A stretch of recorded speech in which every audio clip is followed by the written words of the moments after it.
Hi ನಮಸ್ತೆ, welcome back to ಸೌಮ್ಯ ಸದ್ರುಚಿ. ಹೇಗಿದ್ದೀರಾ ಎಲ್ಲರೂ ಆರೋಗ್ಯವಾಗಿದ್ದೀರಾ ಅನ್ನೋದು ನನ್ನ ಭಾವನೆ. ಇವತ್ತು ರೆಗ್ಯುಲರ್ ಆಗಲ್ಲದೆ ಸ್ವಲ್ಪ ಸ್ಪೆಷಲಾಗಿ ಒಂದು ಲಂಚ್ ಕಾಂಬೋನ ನಾನು ನಿಮ್ಮ ಜೊತೆ ಶೇರ್ ಮಾಡ್ತಾಯಿದ್ದೀನಿ. ಈ ಲಂಚ್ ಕಾಂಬೋನಲ್ಲಿ ಏನೇನಿರುತ್ತೆ ಅಂತಂದರೆ, ಒಂದು ಚಪಾತಿ, ಮೆಂತೆ ಸೊಪ್ಪಿನ ಚಪಾತಿ, ಹಾಗೆ ಒಂದು ಸಲಾಡ್ ಮತ್ತು ಒಂದು ಪಲ್ಯ, ಹಾಗೆ ಸಾಂಬಾರ್, ಮಜ್ಜಿಗೆ ಮತ್ತು ರೈಸ್, ಇದಿಷ್ಟು ನಾನು ನಿಮ್ಮ ಜೊತೆ ಶೇರ್ ಮಾಡ್ತಾಯಿದ್ದೀನಿ. ಕ್ಯಾಬೇಜ್ ಸಲಾಡ್ ಮಾಡಿದ್ದೀನಿ ನಾನು. ತುಂಬಾ ಟೇಸ್ಟಿಯಾಗಿರುತ್ತೆ. ನೋಡೋಣ.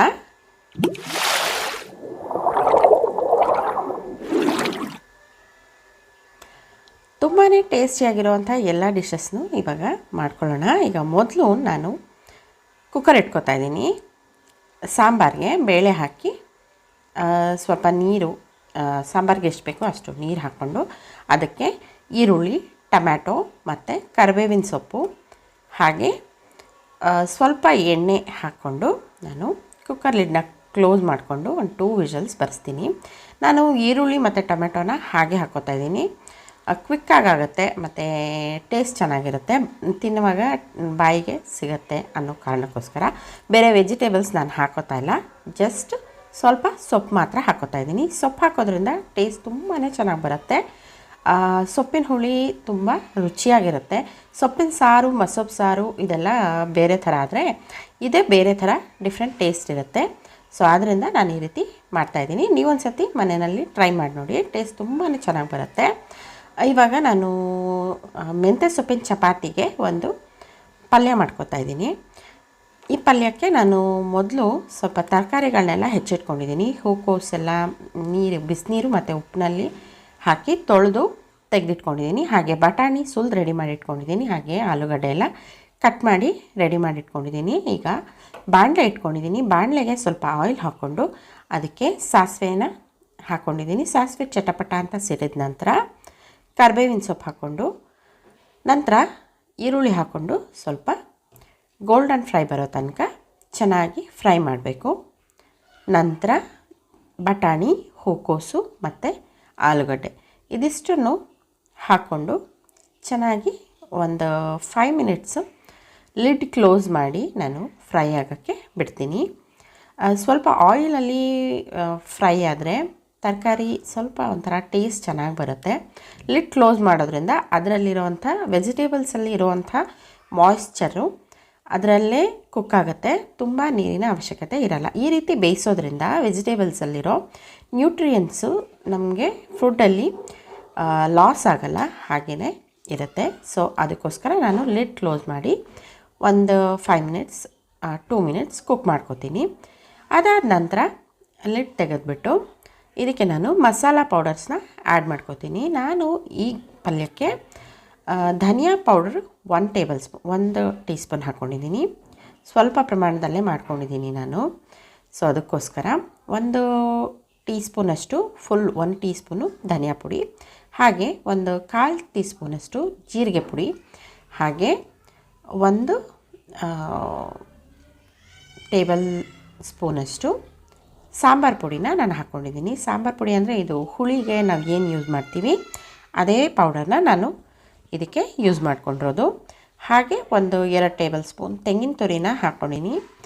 ತೆಂಗಿನ ತುರಿನಲ್ಲಿ ತುಂಬಾ ಒಳ್ಳೆಯ ಪೋಷಕಾಂಶಗಳಿರುತ್ತೆ. ಹಾಗೆ ತೆಂಗಿನ ಹಾಲನ್ನು ನಾವು ಎಕ್ಸ್ಟ್ರಾಕ್ಟ್ ಮಾಡಿಕೊಂಡು ಕುಡಿಯೋದ್ರಿಂದ, ಹಾಗೆ ತಲೆಗೆ ಹಚ್ಕೊಳ್ಳೋದ್ರಿಂದ ಹೇರ್ಸು ತುಂಬಾ ಶೈನ್ ಆಗಿರುತ್ತೆ ಮತ್ತು ಸೊಂಪಾಗಿ ಬೆಳೆಯುತ್ತೆ ಅಂತ ಹೇಳ್ತಾರೆ. ಸೊ ಆದ್ದರಿಂದ ತೆಂಗಿನಕಾಯಿ ಕೊಲೆಸ್ಟ್ರಾಲು ಹಾಗೆ ಅಂತೆಲ್ಲ ಅಂದ್ಕೊಳ್ಳೋ ಅವಶ್ಯಕತೆ ಇಲ್ಲ. ತೆಂಗಿನಕಾಯಿನ ಹಾಕ್ಕೊಂಡಿದ್ದೀನಿ. ನಂತರ ಇದಕ್ಕೆ ಸ್ವಲ್ಪ ಉಪ್ಪು ಹಾಕೋತಾ ಇದ್ದೀನಿ. ನಂತರ ಇದಕ್ಕೆ ಸ್ವಲ್ಪ ನೀರು ಎಷ್ಟು ಬೇಕೋ, ಒಂದು ಗ್ರೇವಿ ಕನ್ಸಿಸ್ಟೆನ್ಸಿ ಅಲ್ವಾ ಚಪಾತಿಗೆ ಅಂದರೆ ಸ್ವಲ್ಪ ಸೆಮಿ ಗ್ರೇವಿ ಕನ್ಸಿಸ್ಟೆನ್ಸಿ ಇದ್ದರೆ ತುಂಬ ಚೆನ್ನಾಗಿರುತ್ತೆ. ಸೊ ಸ್ವಲ್ಪ ನೀರು ಹಾಕ್ಕೊಂಡು ನಾನು ಅದನ್ನು ಇನ್ನೊಂದು 5 to 6 ಮಿನಿಟ್ಸು ಕುಕ್ ಆಗೋಕ್ಕೆ ಬಿಡಬೇಕು. ಹೂಕೋಸು ತರಕಾರಿ ಎಲ್ಲ ಸ್ವಲ್ಪ ಬೇಯಬೇಕಲ್ಲ ಮಸಾಲ ಜೊತೆ. ನಾನು ಪಲ್ಯನ ಬೇಯಕ್ಕಿಟ್ಕೊಂಡು ನಂತರ ಈ ಕಡೆ ನೋಡಿ, ಈ ಕಡೆ ನಾವು ಕುಕ್ಕರ್ ಇಟ್ಕೊಂಡಿದ್ವಲ್ಲ, ಅದು ಇವಾಗ 2 ವಿಷಲ್ಸ್ ಬಂದಿದೆ. ಆ ಕುಕ್ಕರ್ನ ಇಳಿಸ್ಬಿಟ್ಟು ನಾನು ರೈಸ್ ನೆನೆ ಹಾಕ್ಕೊಂಡಿದ್ದೆ, ಅದನ್ನು ಕುಕ್ಕರ್ ಇಟ್ಕೊಂಡಿದ್ದೀನಿ. ಇವಾಗ ನಾನು ಚಪಾತಿಗೆ ಮೆಂತ್ಯ ಸೊಪ್ಪಿನ ಚಪಾತಿ ಮಾಡೋಕ್ಕೆ ಹಿಟ್ಟನ್ನ ಕಲಿಸ್ಕೊತಾ ಇದ್ದೀನಿ. ಸ್ವಲ್ಪ ಚಪಾತಿಗೆ ಇಷ್ಟು ಹಿಟ್ಟಿಗೆ ಇಷ್ಟು ಸೊಪ್ಪು ಸಾಕಾಗತ್ತೆ. ಹಾಗೆ ಸ್ವಲ್ಪ ಎಣ್ಣೆ ಹಾಕ್ಕೊಂಡು ನೀರು ಹಾಕ್ಕೊಂಡು ಕಲಿಸ್ಕೊತೀನಿ. ಇದು ಮಲ್ಟಿಗ್ರೇನ್ ಆಟ ಆಗಿರೋದ್ರಿಂದ ನಾನು ಸ್ವಲ್ಪ ಆಯಿಲ್ ಹಾಕ್ಕೋತಾ ಇದ್ದೀನಿ, ಯಾಕೆಂದರೆ ಸ್ವಲ್ಪ ಸಾಫ್ಟಾಗಿ ಬರಲಿ ಅನ್ನೋ ಕಾರಣಕ್ಕೋಸ್ಕರ. ಸ್ವಲ್ಪ ಉಪ್ಪು ಹಾಕ್ಕೊಂಡೆ. ಈಗ ಇದನ್ನು ನೀಟಾಗಿ ಕಲಿಸ್ಕೊಂಡು ರೆಡಿ ಮಾಡ್ಕೊಳ್ಳೋದಷ್ಟೇ. ಇದಕ್ಕೆ ಎಕ್ಸ್ಟ್ರಾ ನಾವು ಸೋಡಾ ಆಗಲಿ ಆ ಥರದ್ದು ಯಾವುದನ್ನು ಸೇರಿಸ್ಕೊಳ್ಳೋ ಹಾಗಿಲ್ಲ. ನಾರ್ಮಲ್ ಚಪಾತಿ ಹಿಟ್ಟಿನ ಅದಕ್ಕೆ ಕಲಿಸ್ಕೊಂಡ್ರೆ ಸಾಕು. ನೋಡಿ, ಈಗ ಪಲ್ಯ ರೆಡಿ ಇದೆ. ಈ ಕನ್ಸಿಸ್ಟೆನ್ಸಿ ಇದ್ದರೆ ಚಪಾತಿಗೆ ನಂಚ್ಕೊಳ್ಳೋಕ್ಕೆ ತುಂಬಾ ಚೆನ್ನಾಗಿರುತ್ತೆ. ಸೊ ಈಗ ಸ್ವಲ್ಪ ಕೊತ್ತಂಬರಿ ಸೊಪ್ಪು ಹಾಕ್ಕೊಂಡು ನಾನು ಪಲ್ಯ ರೆಡಿ ಆಯಿತು. ಪಲ್ಯ ಕೆಳಗಡೆ ಇಳಿಸ್ಕೊತಾ ಇದ್ದೀನಿ. ಇವಾಗ ಸಾಂಬಾರ್ದು ಪ್ರೆಷರೆಲ್ಲ ಹೋಗಿದೆ ನೋಡಿ. ಇವಾಗ ಟೊಮೆಟೋಸ್ನ ಸ್ವಲ್ಪ ತೆಗೆದುಬಿಟ್ಟು ನಾನು ಅದನ್ನು ಸ್ವಲ್ಪ ಮ್ಯಾಶ್ ಮಾಡಿ ಹಾಕ್ಕೋತೀನಿ. ಈಗ ಸೊಪ್ಪು ಹಾಕ್ಕೊಂಡಿದ್ದೀನಿ. ಸೊಪ್ಪು ಒಂದು 5 ಮಿನಿಟ್ಸಲ್ಲೇ ಬೆಂದುಬಿಡುತ್ತೆ. ಈಗ ಸಾಂಬಾರು ಪುಡಿ ಇದಕ್ಕೆ 2 ಟೇಬಲ್ ಸ್ಪೂನಷ್ಟು ಸಾಂಬಾರು ಪುಡಿನ ನಾನು ಇದಕ್ಕೆ ಹಾಕ್ಕೋತಾ ಇದ್ದೀನಿ. ಹಾಗೆ ಸ್ವಲ್ಪ ಕಲ್ಲುಪ್ಪು ಹಾಕ್ಕೋತಾ ಇದ್ದೀನಿ. ಇದನ್ನು ಒಂದು 15 ಮಿನಿಟ್ಸು ಸ್ವಲ್ಪ ಸಣ್ಣ ಊರಿನಲ್ಲೇ ಕುದಿಸ್ಕೋಬೇಕಾಗತ್ತೆ. ಆವಾಗ ಮಸಾಲ ತುಂಬ ಚೆನ್ನಾಗಿರುತ್ತೆ. ಹಾಗೆ ಖಾರ, ಅದು ನಾವು ಇವಾಗ ಹಾಕಿದ್ದೀವಲ್ಲ ಆ ಸಾಂಬಾರು ಪುಡಿ ಖಾರ ಚೆನ್ನಾಗಿ ಕುದ್ದು ಫ್ಲೇವರ್ ಘಮ ಘಮ ಅಂತ ಬರುತ್ತೆ. ಆವಾಗ ಸಾರು ರೆಡಿ ಇದೆ ಅಂತ ಅರ್ಥ. ಸ್ವಲ್ಪ ಹುಣಸೆ ಹುಳಿನ ನಾನು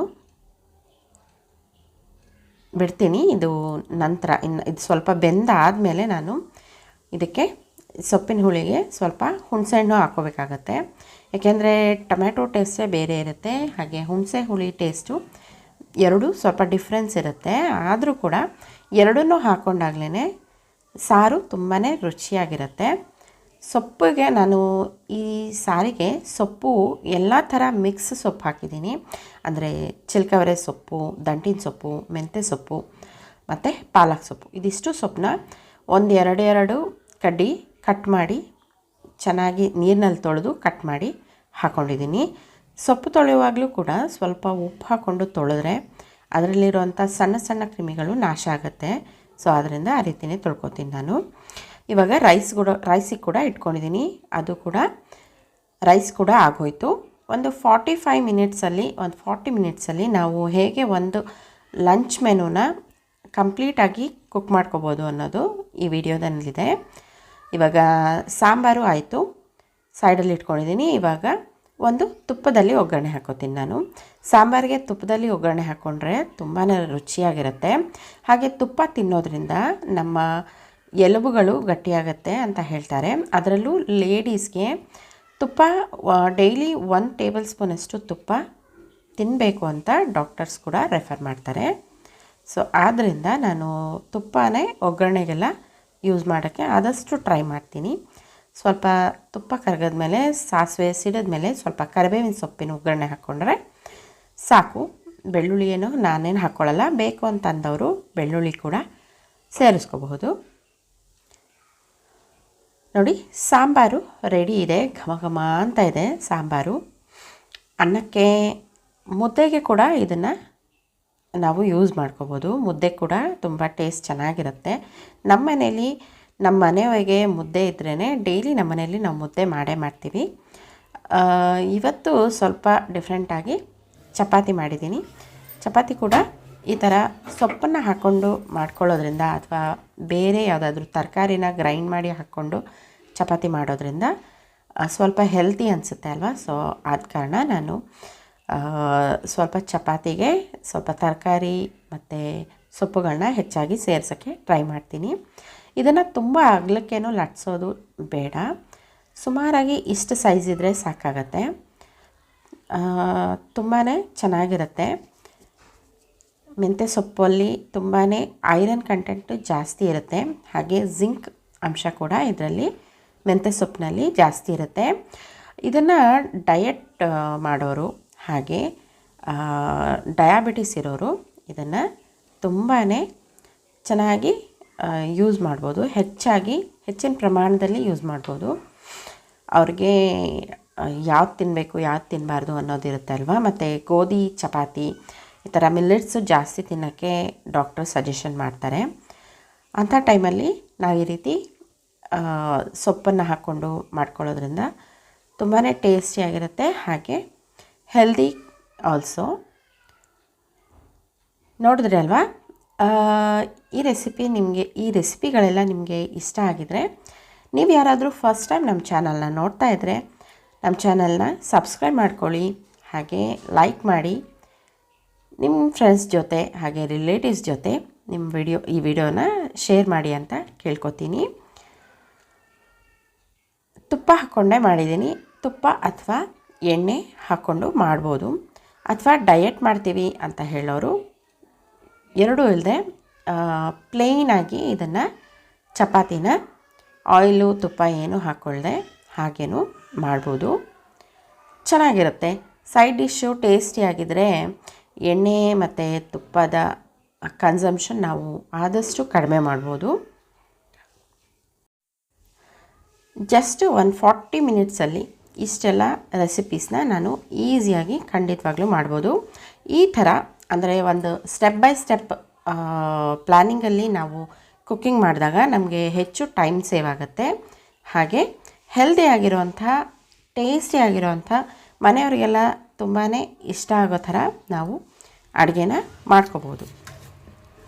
ನೋಡಿ, ಇವಾಗ ಪಲ್ಯ ಮತ್ತು ಚಪಾತಿ ಎರಡೂ ರೆಡಿ ಇದೆ.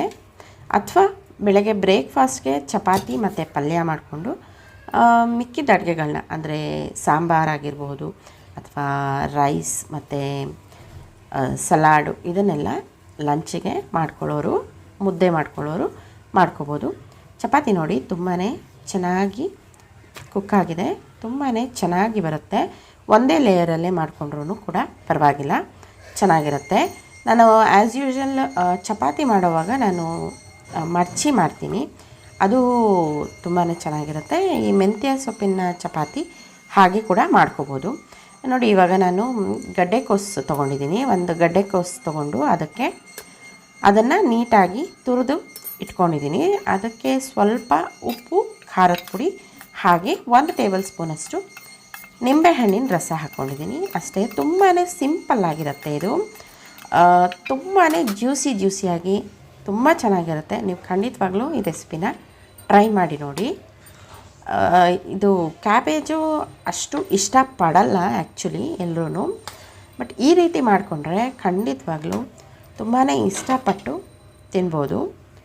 ತುಂಬಾ ಟೇಸ್ಟಿಯಾಗಿರುತ್ತೆ, ನನಗಂತೂ ತುಂಬ ಇಷ್ಟ ಆಯಿತು.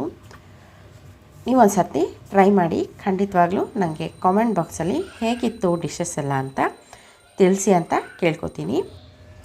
ಈ ವಿಡಿಯೋ ಸ್ವಲ್ಪನಾದರೂ ನಿಮಗೆ ಇಷ್ಟ ಆಗಿದರೆ, ಸ್ವಲ್ಪ ಆದರೂ ಯೂಸ್ಫುಲ್ ಅಂತ ಅನಿಸಿದ್ರೆ ಖಂಡಿತವಾಗ್ಲೂ ನಮ್ಮ ಚಾನಲ್ನ ಸಬ್ಸ್ಕ್ರೈಬ್ ಮಾಡ್ಕೊಳ್ಳಿ. Thank you for the watching. See you in the next video.